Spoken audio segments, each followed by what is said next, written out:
জল্পনাতেই শিলমোহর।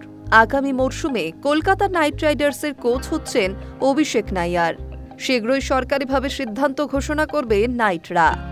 এর আগে অভিষেক কেকেআরে সহকারী কোচের পদে ছিলেন। জাতীয় দলেও সহকারী কোচ ছিলেন তিনি। এই প্রথম সারির দলের পূর্ণাঙ্গ দায়িত্ব নিতে চলেছেন অভিষেক নাইয়ার। মাঝে মহিলাদের প্রিমিয়ার লিগে ইউপি ওয়ারিয়ার্সের কোচ হন, তবে সেই দায়িত্বে এখনো পর্যন্ত সফল হননি। গত মরশুমটা ভালো যায়নি কলকাতা নাইট রাইডার্সের। মেন্টর ডোয়েন ব্রাভো ও কোচ চন্দ্রকান্ত পণ্ডিতের জুটি নিয়ে সমালোচনাও হয়েছে। তারপরই পণ্ডিত বিদায় হয়। এবার কেকেআরের কোচের পদে ফিরতে চলেছে নাইট ব্রিগেডের পুরনো মুখ। 2024-এ মেন্টর গম্ভীরের অধীনে নাইটরা আইপিএল চ্যাম্পিয়ন হয়।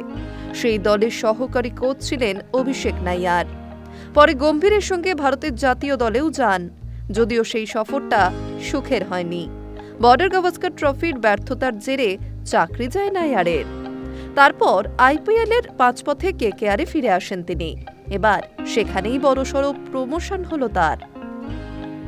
বলা যায়, তরুণ প্লেয়ারদের সঙ্গে নাইয়ারের দারুণ সম্পর্ক। রিঙ্কু সিং, অঙ্গক্রিশ রঘুবংশী বা হর্ষিত রানার মতো ক্রিকেটার তুলে আনার ক্ষেত্রেও তার ভূমিকা ছিল। এর আগে একাডেমির হেড কোচের দায়িত্বেও ছিলেন তিনি। সম্প্রতি রোহিত শর্মার ফিটনেস বাড়ানোর ক্ষেত্রে ছায়াসঙ্গীর মতো লেগেছিলেন। কেএল রাহুলের ফিটনেস এবং ফর্ম ফেরাতেও কাজ করেছেন তিনি। তরুণদের তুলে আনার কাজটা বেশ ভালো মতোই করেন অভিষেক।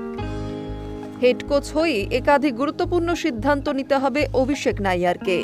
তার প্রথম কাজ হবে মিনি নিলামের আগে দলের কোন কোন ক্রিকেটারকে ধরে রাখা হবে বা তার তালিকা করা।